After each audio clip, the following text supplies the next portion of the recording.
So the first question is, what are the alternate worlds? What the Beagle world has to do with this will be the next question. Right now, just the worlds that were introduced at the end of... Whoa, there's dialogue in this audio track. Threw me off. So the alternate worlds that we're introduced to with the Terrier at the end of Remake, and then the other dogs in Rebirth, the non-Beagle worlds, not the one we're playing through with Cloud and Company. What are they?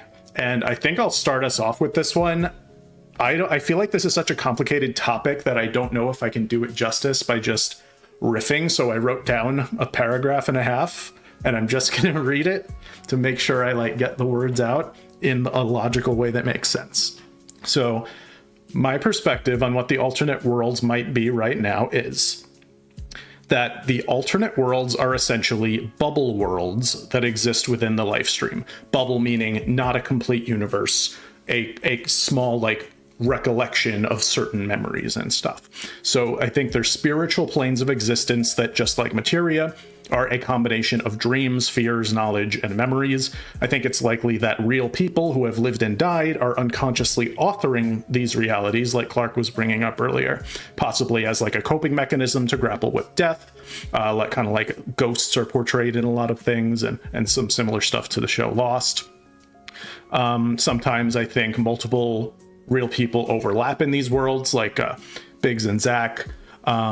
I don't think entire planets or universes exist within these worlds. I think since it's based on memory and emotion, it's kind of an illusion anyway, which is why I call it a bubble world. It's a small partial recollection of reality based on specific perspectives. But it's also possible that these worlds are at least partially made of memories that the planet itself has. I don't really lean in that direction, but it could be. And if that's the case, maybe it could be even the planet remembering infinite time loops now that Destiny has been broken and stuff like that.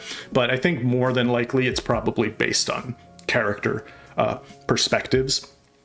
So regardless of all of this, I think they're spiritual bubble worlds that represent the, thematically and literally, the infinite potential of what reality could look like if we only fight for it in true Final Fantasy fashion. And that's my answer. So we'll move on to subtext now. What are the alternate worlds?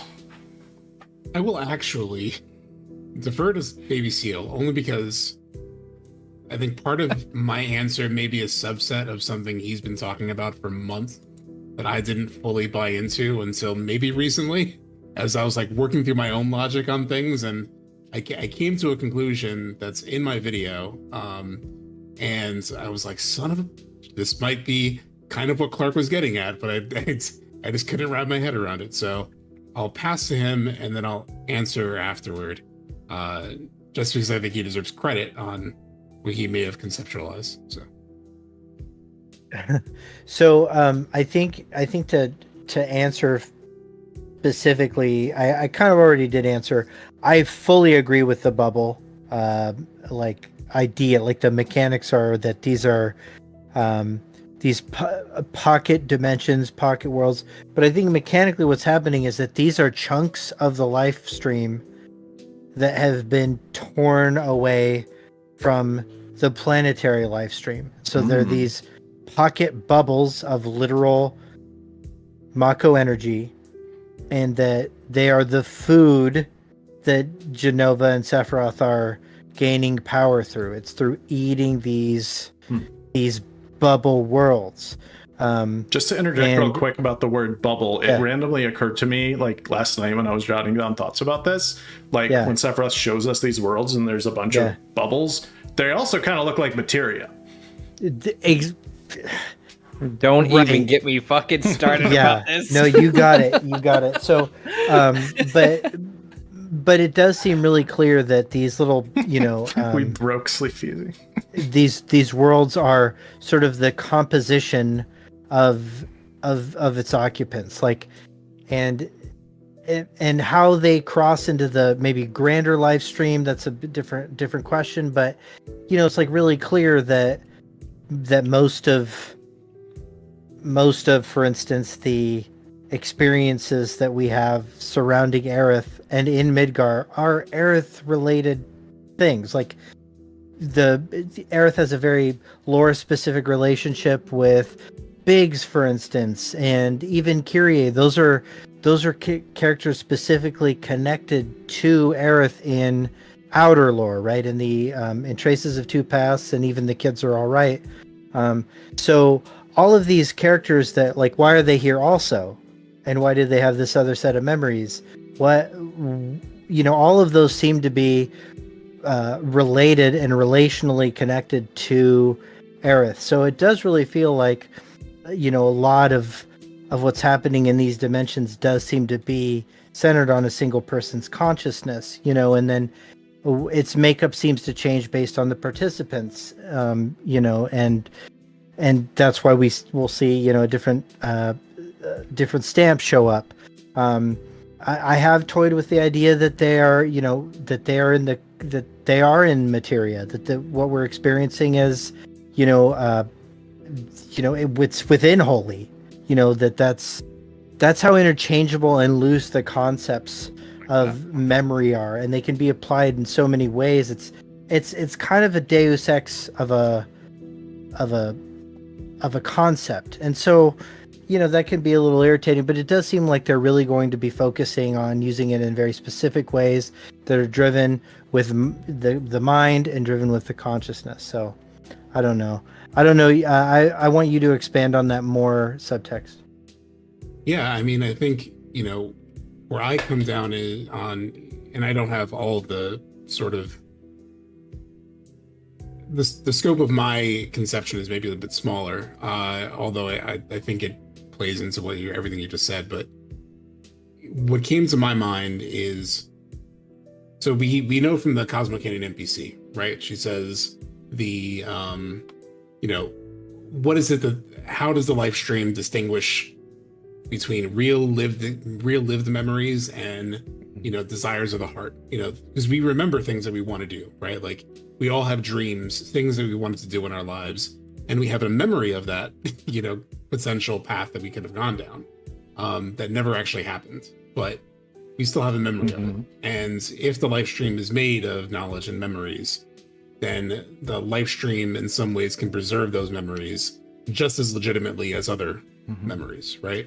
Yeah, I like to picture it as like if you laid out 1,000 Polaroids taken from inside your brain that were memories of real life, memories of dreams, memories of nightmares, you wouldn't be able to tell which was real and which wasn't. It's just a bunch of snapshots of things that your inner eye has seen. So how I understand it and how it intersects with Baby Seal's sort of conception of it is because for a long time he's talked about it, a lot of these worlds belonging to specific characters, and I struggled with that only because it seems like there was crossover or some level of objectivity to their existence, right? Like, the white materia passes from Aerith's dream into our prime reality, and so I was struggling to understand how that could be possible if, let's say, Aerith's dream was just her dream, and Zack's dream was just his dream, and Cloud's dream was just his dream. What I've come to believe now is that I do think these worlds, and so I thought, for a long time that it was like Breaking Fate created objective secondary realities, right? That are potentially true for everyone. I think now where I stand is the line that's bothered me most, and I always try to come back to what does the game say, right? Like, that's the only thing I can really trust is what is actually in the game. Yeah. And the thing that is said at the start of chapter 14, when Aerith and Cloud are sitting in the room in Sector 5 in Aerith's house, in both English and Japanese, she says, think of it as a dream, my dream. And so that aspect of my dream, why did they have to specify that it was specifically her dream? If not, because it was tied specifically to her. Hence, validating what Baby Seal's been talking about. So I do think that these realities, these broken fates, belong to the individual people. So that's why in Aerith's dream, we don't see Zack, as we've seen in all the other things, because the Zack that we see is living in some other memory. Potentially Cloud's, especially since we literally go in and out of the Terrierverse through Cloud's eyeballs twice in the game. Right. In the gold saucer when he goes to sleep. Yeah, Zach picked the wrong server. What the hell? So you know, for me, like each of these bubble worlds that we're seeing are manifested by the dreams of individual people that go into the live stream, real dreams, unrealized dreams, both. But those things are essentially are as real as the real memories. So I think that'll play a role later on in terms of having to come to acceptance of like maybe certain realities that we create, like Cloud creating in his head that Aerith lived. When he gives that up, when he has to come to acceptance of like real reality, it'll be putting that thing to rest forever, you know. We'll get to this later, but I actually no longer think that was in his head. But that's a question for later in the discussion. Sleepezi, I think you're the only one left, right? Yeah, so I think every person has just kind of I just want to be I want to answer the question, but I also want to just take a second to also say that what everyone has said so far seems like a really good game. Seems like a really fun story that is keeping me engaged. So I want to just stress that before adding on. So one of the very first things that I think about when thinking about this subject of Final Fantasy VII is the combination of memories and real life. The real life in terms of the game's like tangible reality. And that was a very big subject for me back when I was making my videos, is just exploring how low the barrier was for the game to kind of be intersecting between these ideas that are going on in Cloud's head and how they sort of tangibly became a part of, you know, reality. In very minor ways, you can say Sephiroth. In, you know, other ways, you can see like Edge of Creation perhaps being something like that.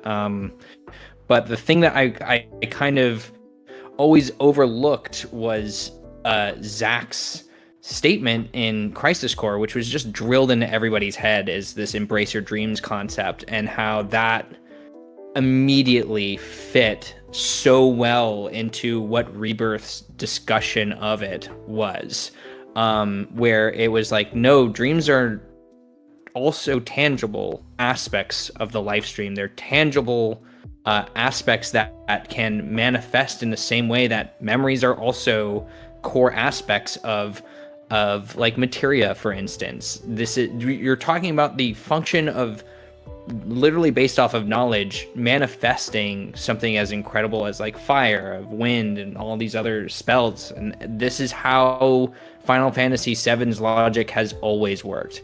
I also don't want to dive too far into the materia thing because it will tangent me, but I want to just bring everyone's attention to the very first conversation that we have in Final Fantasy VII that is an exposition dump, which is Sephiroth talking about how materia functions in Nibelheim. And that, because of that being the introduction of the game, I think has a lot more significance than I think a lot of OG players have.